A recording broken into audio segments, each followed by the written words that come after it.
Hi folks, this is Vince with Dad's Gaming Addiction, and today we're going to quickly check out Hostage Negotiator. This game is for one player, ages 15 and up, and the average play time is 15 to 30 minutes. As the name implies, you are a hostage negotiator.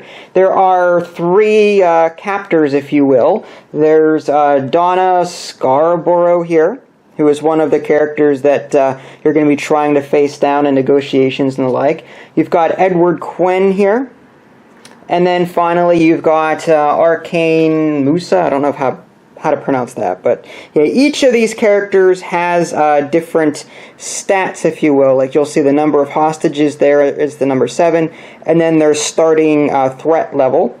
And then you can see here starting demands: 1 major demand, 1 escape demand, and no special rules. Whereas this guy over here, Edward Quinn, he starts with 7 hostages, a threat level of 3, and then has some special rules. Anytime a hostage would be killed, instead move the threat level up by that amount, and blah, blah, blah, blah, blah.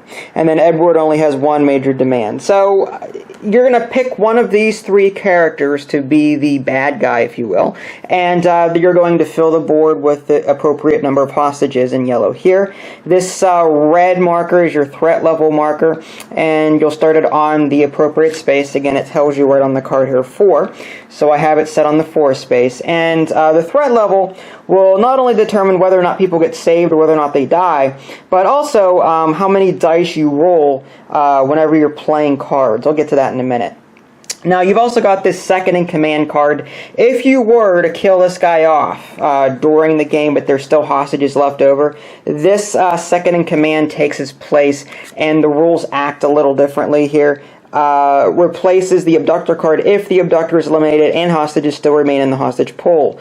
Per threat level increase, but basically this little symbol here means killing one of the hostages. So every time the threat level increases, one of the hostages will die, but you'll never kill the last hostage in the pool. The second in command may not be eliminated. So you're going to put that right underneath the main villain there, and they're also going to get this guy gets a major demand and an escape demand face down. You don't know what they're going to be. There's more over here that I didn't show you. Like there's other major demands. You're going to shuffle these up and then put 1 over here, and then the rest go back in the box. And these other players here, or these other baddies, this one only has the 1 major demand, like the card said. And then you've got Donna Scarborough here, who has looks like 1, 2, 3 of them as well. So each of these will get 1 major demand card and 1 escape demand card. Alright, so you've also got these escape demand cards. You're going to shuffle these up, and then you're going to deal 1 as appropriate. So you've got 1 major demand, 1 escape demand. You've got a bunch of terror cards here. You're going to shuffle those up, and then you're going to deal out 10 of them to form the terror deck. And then there is this gold deck, the pivotal event. You're going to shuffle these up and then put that on the very bottom. So you've got 10 terror cards and then 1 pivotal event card. So basically there are 11 rounds in this game. 1 will come up every round. You've also got these dice. These are like your success and failure dice. On a roll of 1, 2, or 3, you fail. On a roll of 4, you can discard 2 of your cards. Excuse me, 2 of your cards in order to move it up to a 5. And then on a roll of 5 or 6, you succeed.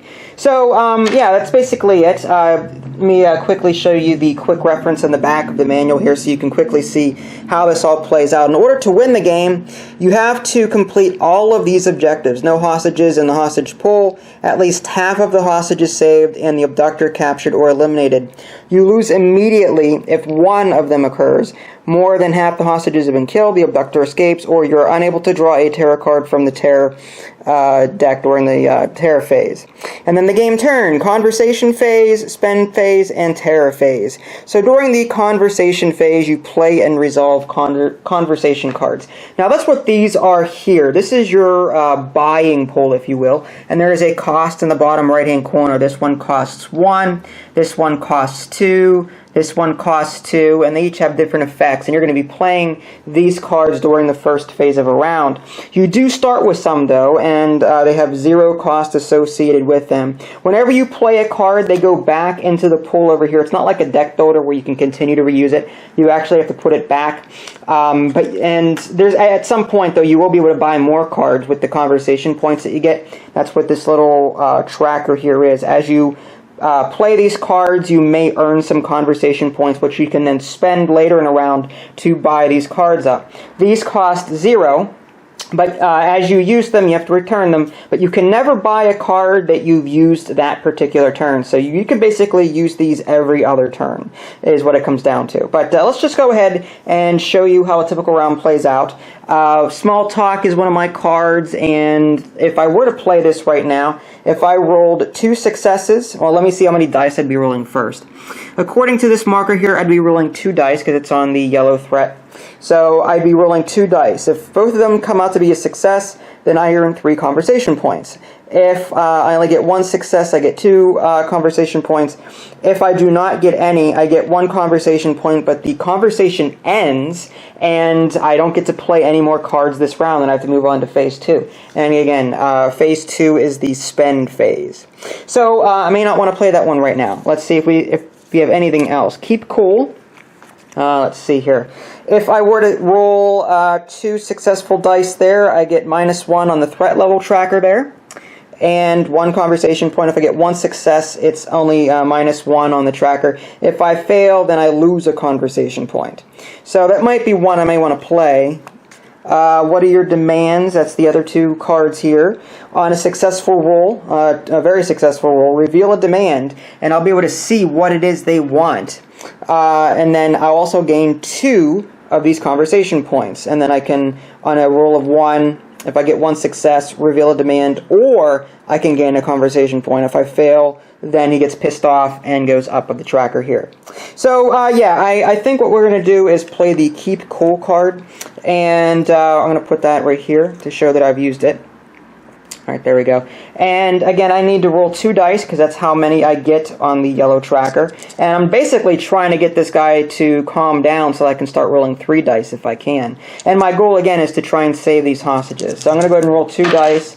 And it looks like I've got a 5 and a 4, meaning that I could make this a very successful roll if I were to discard 2 cards. Do I want to discard 2 cards? I think what I'll do is I'll get rid of 1... Actually, you know what? I'm not going to worry about... Well, I don't know if I want to reveal demands right now. In this terror deck, there are some instances where if you have unrevealed demands, then you'll actually gain threat on the meter, which is bad. So sometimes you may want to reveal these as quickly as possible. So I don't know if I want to get rid of both of them. Maybe I'll get rid of Small Talk. And what are your demands? So I've got these 2. That's going to turn this into a super successful... because that turns this into a success. And I've got 2 successes on that. I played the Keep Cool card, and on the Keep Cool card, which is under here, I'm not going to dig that out. I've got a duplicate here. I get -1 threat, and I get 1 conversation point. Now you have to use or lose these conversation points during the spend phase, which I'll get to. But now I'm down to 3. So now I can play more cards if I want to, or I can just end the conversation and spend what I have if I want to. I think I may play another Keep Cool card. And then we're going to go ahead and roll dice again.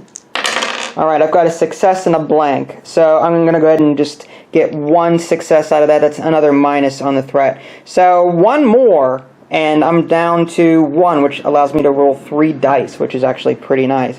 So I'm on the right track, I think. Now, do I want to play anything else?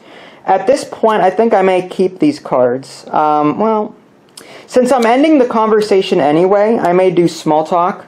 Because even if I fail it, I still get +1 conversation. So let's just go ahead and roll both dice. And this is, whoops, I dropped 1 on the floor. Let's just go ahead and use another one. I've got some extras over here. Alright, so that's 1 success. Oh, 2 successes, nice. So I get +3 on that, 3 conversation points, so I'm up to 4 now. So now that's the end of the, I'm going to go ahead and just end it there. I'm not going to play this one. I'm going to wait on this until I can manage to get 3 dice, if at all possible. I mean, I suppose I could play it, but it's not going to help my threat out any. So now I've got 4 of these conversation points, and that moves us on to the spend phase. Spend points to buy conversation cards. So again, you cannot buy cards that you've already played, so I cannot buy these, but I can spend up to 4 points on these cards up here. This one costs 2, for example, just a few more minutes. If I get a double success on that, then I get +4 conversation points, so I can accrue those. 1 success will give me +1 threat, which is not what I want. I want to try and reduce my threat. So I think this Just Stay Calm card, I'm going to buy one of these. That's 2, so I'm down to 2 now. And again, you have to use these or lose these. And sometimes you can use conversation points to meet these demands once they become revealed. This one here allows me to save hostages. But if I only get one success, then the threat goes up by 1. If I fail, then he kills somebody, and the conversation ends. But this is a 3 here. I can't buy that anyway if I wanted to. Maybe we will play... Okay. You need to trust me. Okay, until conversation ends, all of these are successes. Oh, cool. But that's if I want to play a lot of cards, I think. And I don't have a lot of cards. So maybe I could either buy this and hold on to it, or I can go for something else. What I meant was, play this after any threat roll to reroll 1 die. Huh. Okay. I think we'll buy... Actually, we'll buy one of those. Okay, so we're down to 1. And I think we'll buy another one. Okay, so now we've got 2 of these reroll cards, which is nice. So now we're down to 0. So that ends the spend phase, and now we're on to the terror phase. Draw and resolve a terror card. And this is basically your timer. Go ahead and reveal that. Okay, the situation is worsening, +1. If any unrevealed demand, then +1 again. So this is actually bad. So I'm back up to 4 again, which is not good. This is where I started. So now I've got to work really hard to get that back down to 3 dice again if I can. So this terror card is there. And I've got 10 cards left in this deck. Again, 9 red and 1 yellow. And I'm trying basically to save these hostages and complete those mission critical objectives. Okay, so there you have it, a quick look at Hostage Negotiator. As far as solo games go, I think this one is pretty darn good. It's not something I would let a child play. I would definitely observe the age limit there, just because there is some violence involved. For example, Edward Quinn, he has a very sad story. And on the back of the card here, it explained, with no medical insurance to cover treatments for his dying son, Edward has decided to take matters into his own hands.